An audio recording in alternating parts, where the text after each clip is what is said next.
Olá, seja muito bem-vindo, muito bem-vinda ao PDE-Cast. Eu sou Alice Castro, estou aqui com a Samantha Lucchini. Oi, Samantha. Oi, Alice. Oi, pessoal. E hoje nós vamos falar de um tema maravilhoso e, ao mesmo tempo, um pouco perturbador quando a gente escuta dos consultores, que é como usar a intuição.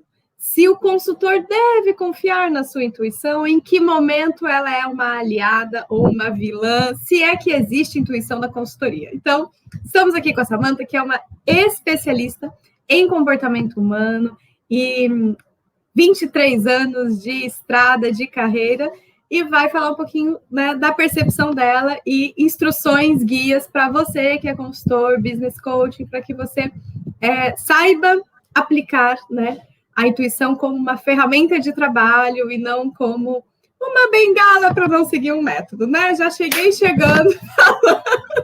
E já deu o primeiro recado. Já dei o primeiro recado, né, Sá? Então, vamos lá. O recado... já foi. O que é intuição, Samantha? Tem uma explicação mais científica para ela? Como é que é isso? Temos, como você disse na abertura, Alice, a palavra intuição, ela gera um pouco de polêmica, porque tem gente que não acredita, tem gente que atribui isso a algum tipo de dom especial, algum tipo de sopro divino que determinadas pessoas têm, outras não. Outras pessoas acham que isso é um poder que você precisa cultivar de maneira extremamente mitológica, às vezes até esotérica, para poder fazer uso. Então, a gente precisa ter uma certa cautela para falar sobre intuição. Na verdade, quando esse assunto vem para mim, de qualquer maneira, num treinamento, numa palestra, numa sessão de coaching, numa orientação que a gente faz para consultores, eu sempre procuro dar uma explicação minimamente lógica para aquilo que as pessoas chamam de intuição. A intuição é aquela vozinha que fica na minha orelha enquanto eu estou tendo uma conversa, né? É aquilo que vem para mim quando eu olho duas pessoas conversarem, ou quando eu vejo uma pessoa trabalhando, é uma vozinha que vem. Na verdade, essa vozinha não é nada de sobrenatural, não é um talento específico, não é uma iluminação. Essa vozinha, na verdade, é a sua percepção ampliada pela qualidade da presença que você tem naquele momento. Ou seja, você faz uma leitura de contexto muito mais qualificada, né, uma leitura de contexto mais completa, a qualidade da tua presença naquela situação é tão legítima, é tão plena, que você escuta o que ninguém está escutando, que você vê o que ninguém está vendo. E às vezes isso assusta um pouco a pessoa, porque ela fala, nossa, de onde veio isso? Veio justamente porque ela está presente. Quando a gente fala do mindfulness, que hoje é uma prática extremamente valiosa, a gente está nesse contexto também. A minha presença é inteira naquele momento. E quando a presença é inteira, a minha escuta fica diferente, o meu olho fica diferente, o meu processamento mental fica diferente. E aí, óbvio, eu posso ter acesso a informações que eu não tinha antes. Eu permito que venha à minha consciência uma quantidade maior de informação. Se você quiser chamar isso de intuição, tudo bem, não tem problema. Mas é algo que está relacionado à maneira como você se coloca no contexto. A intuição, ela bebe um pouco também na experiência da pessoa? Por exemplo, eu já lidei com esse problema várias vezes. Então, quando eu vejo os sinais dele, eu intuo que aquilo está acontecendo e a solução pode ser...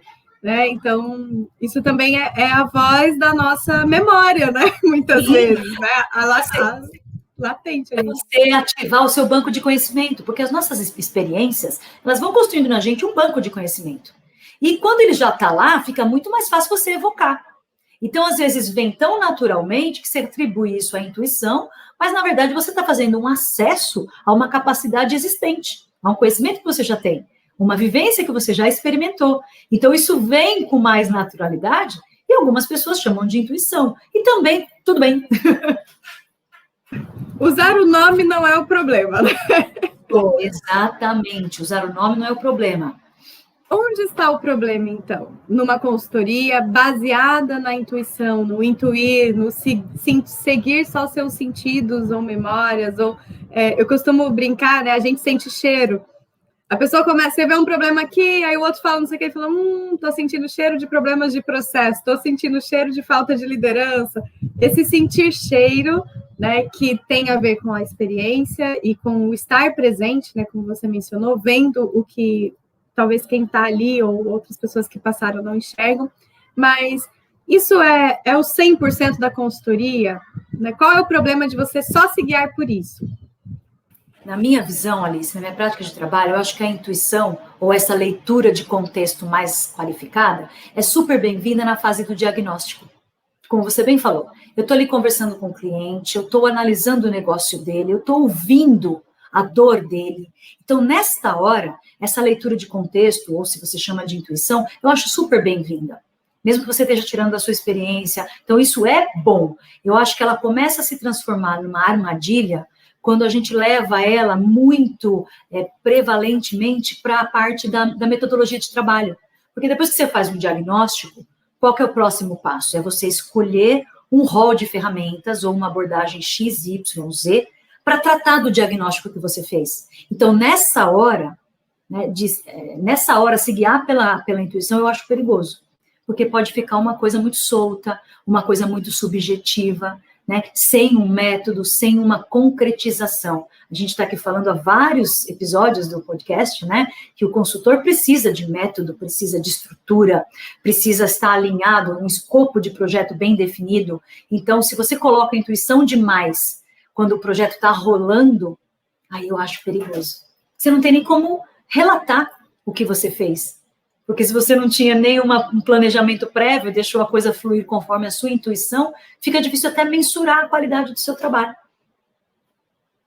E nesse ponto também, né, para o consultor, fica desesperador, na minha percepção, você iniciar uma reunião sem saber qual é o conteúdo dela. Né? Esses dias a gente estava numa sessão com um dos nossos mentorados e ele comentou isso, nossa, eu abro a reunião com o cliente e deixo ver o que vai vir e vou seguindo a minha intuição. Eu quase caí para trás, não faça isso, pelo amor de Deus. O coração dispara. O coração dispara, tropeça, quase para, exatamente. Porque, gente, como assim você não tem um plano de trabalho?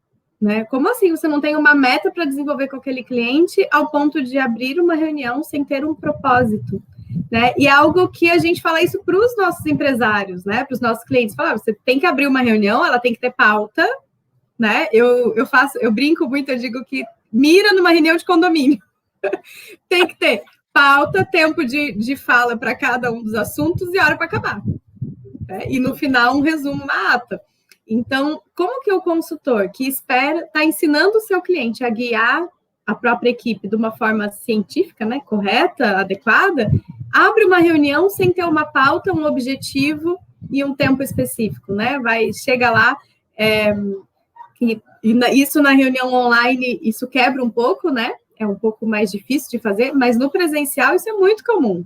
Vai fazer uma visita semanal ao cliente, chega lá e vê o que o cliente te trouxe de problemas e vai seguindo, passa. E aí, daqui a pouco, né, como você falou, a falta de mensuração. A pessoa chega e fala, mas o que você está fazendo aqui mesmo? Faz 3 meses que a gente só vem conversar, tomar café e não vi nada. Então, são 3 meses de intuição e, no fim, é complicado até de explicar para o cliente o que é essa intuição. E aí é o ponto que é polêmico, né? Porque a intuição, sendo a base de uma consultoria como método. Qual o seu método? Meu método é intuitivo. Eu chego aqui e vou descobrindo o que acontecer. Não vai rolar. E outra coisa que eu queria falar sobre intuição, que eu acho muito bacana, na área da tecnologia, eu já atendi algumas startups e a gente vê muito palestras sobre isso. O intuitivo é a essência da experiência do usuário, né? Então, eles falam que, por exemplo, a Apple fez. A Apple transformou uma coisa que era muito mecânica em algo intuitivo. Então, uma criança pega um iPad e ela consegue usar, né, os próprios celulares e tudo mais. Então, a questão da intuição, ela é bem vista em termos de navegação. Por quê? É algo tão simples que a pessoa vai naturalmente conduzindo.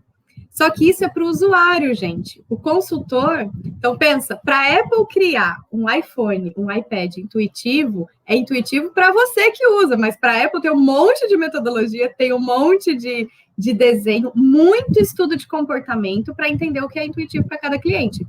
Então, quando a gente pensar o meu método é intuitivo, isso não é benéfico quando a gente fala de serviço, porque não tem que ser intuitivo para você.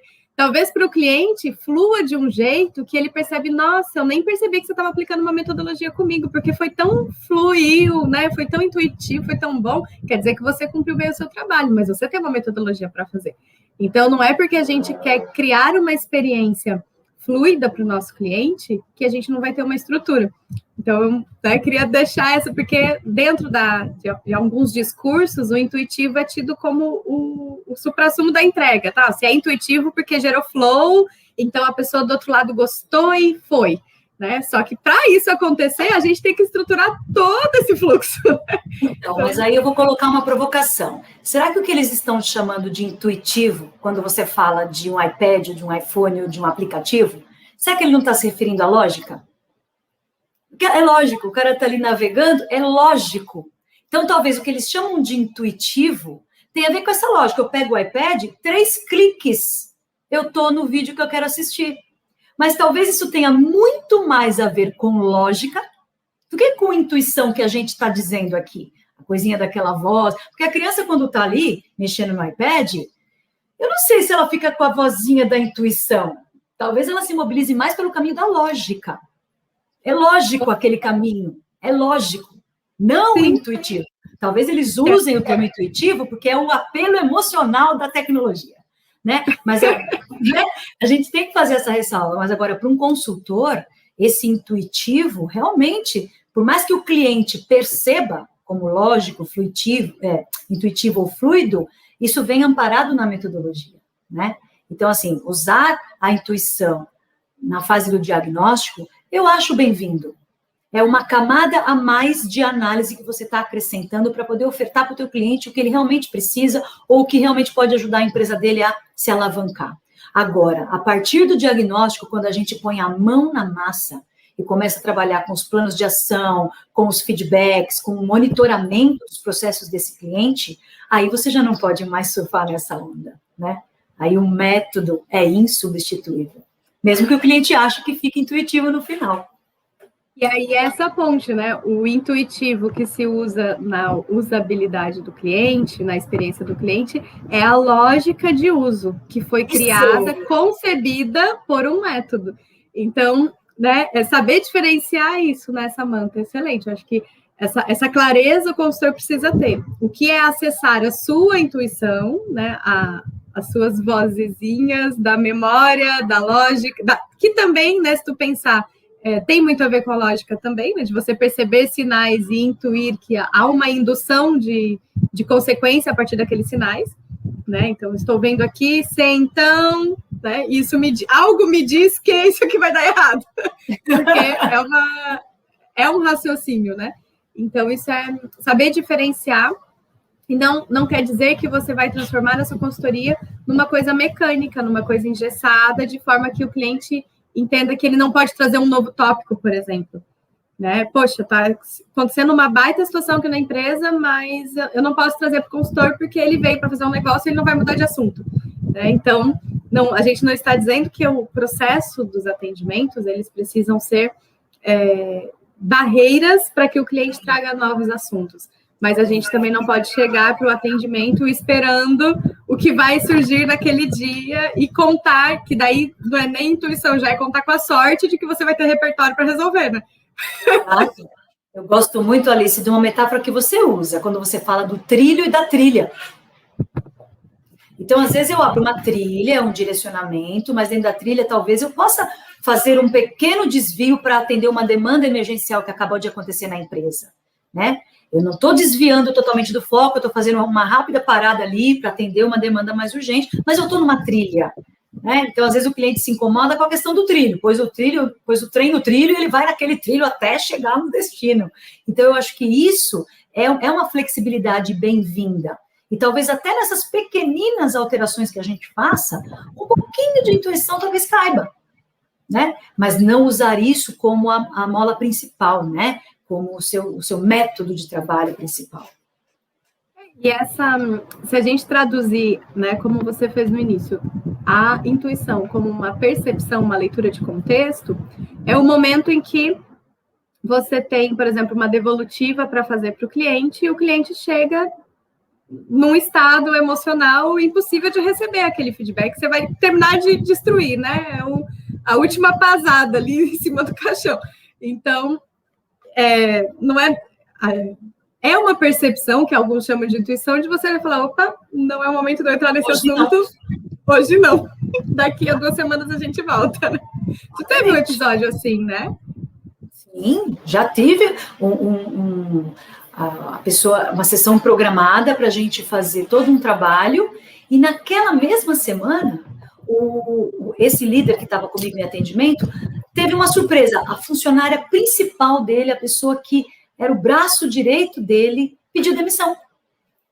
E aquilo para ele já tinha tido outros funcionários que tinham pedido demissão, ele já tinha enfrentado aquela situação, ele estava escolado para aquilo. Mas aquele evento em si, naquele momento que a empresa está vivendo, naquele contexto, naquele arranjo que ele estava ali, era algo extremamente impactante. Então a pessoa chegou, sabe, a pessoa completamente paralisada mentalmente? Ele falou, Samanta, eu não consigo pensar em mais nada, porque agora minha equipe está desfalcada, essa pessoa era uma pessoa com quem eu trocava demais, era uma pessoa com quem eu tinha uma confiança muito grande, uma confiança mútua. Então, assim, não é só uma pessoa que foi, não é um recurso humano que saiu da empresa, tinha muito mais ali. E pela maneira como o cliente falou, eu falei, tem mais aí, não é só a situação de um funcionário pedir demissão, tem mais aí. Né? Então, aí a vozinha, tem mais aí, investigue um pouco mais, suspenda o plano dessa sessão, porque tem um pouco mais de informação. E dito e feito, quando a gente começou a conversar mais, quando eu dei o espaço para a gente trabalhar esse assunto, veio uma coisa super relevante a ser incluída no processo dele. Então, é a trilha, né? Você se permitiu abrir uma clareira um pouquinho diferente e encontrou toda uma cachoeira de situações ali, né? Para serem trabalhadas. E enriquece o processo principal. Exato, que mostraram que além de todas as habilidades de liderança que a gente estava desenvolvendo no processo de coaching, cabia mais uma. Cabia mais uma habilidade de liderança que ele precisava desenvolver, precisava amadurecer, que foi descoberta justamente pela maneira como ele lidou com esse acontecimento. Isso eu vejo da minha parte, assim, né? Eu acho que é o que tem de mais rico no nosso trabalho, né? É que nunca um cliente é igual ao outro em função destas situações e da forma com que a gente, a cada atendimento, né? A cada projeto que a gente entra no projeto, a gente também já está com uma carga de aprendizado anterior. Né? Então, a gente vai sacando as situações e vai aprendendo junto com elas a reajustar o projeto. Então, eu acho importante a gente encerrar dizendo isso, né? A gente não é contra a intuição, nós estamos dizendo que não é para usar, ela é muito parceira, né? Sabendo essa análise de contexto, ela enriquece, eu acho que ela também personaliza os nossos atendimentos, porque a gente permite que os insights que vêm na hora venham, né? Justamente, se a gente ficar, não, estou aqui só para cumprir tabela, vim aqui fazer esse negócio, então você poderia, né? Tipo, eu tenho que fazer essa devolutiva agora, senta aí e escuta. Então, quando a gente pratica, e voltando um pouco na nossa temporada de podcasts, né, Samanta? Quando a gente pratica a empatia, a escuta ativa, a gente permite também que a nossa mente começa a acessar esse contexto, né? Porque a gente começa a olhar de várias perspectivas, não só da nossa, ou dentro do alto da metodologia que a gente está utilizando. Quando a gente para ouvir as pessoas, a gente escuta, né, as percepções também, e muitas vezes, o que pelo menos acontece comigo, eu tenho certeza que contigo também, o fato da gente parar para escutar faz a pessoa também começar a ler o contexto. Sim. Porque ela tá tão no dela, quando ela começa a te contar o contexto, ela vai olhando, não, mas tem isso aqui que eu não ponderei, tem isso aqui.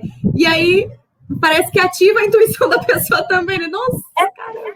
Porque ela se escuta quando te conta. E talvez até aquele momento ela não tenha se escutado nenhuma vez.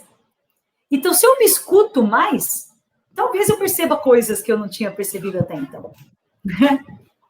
E o próprio caminho lógico, né? Porque quando a pessoa ela está pensando no problema, o problema está todo nebuloso. dentro da cabeça dela. Quando ela precisa explicar para alguém, ela precisa construir um discurso, né? Precisa colocar em contexto e adicionar elementos de relação causal, adicionar elementos de narrativa. E aí, quando ela começa a colocar isso, ela vai enxergando a situação e parece que se resolve.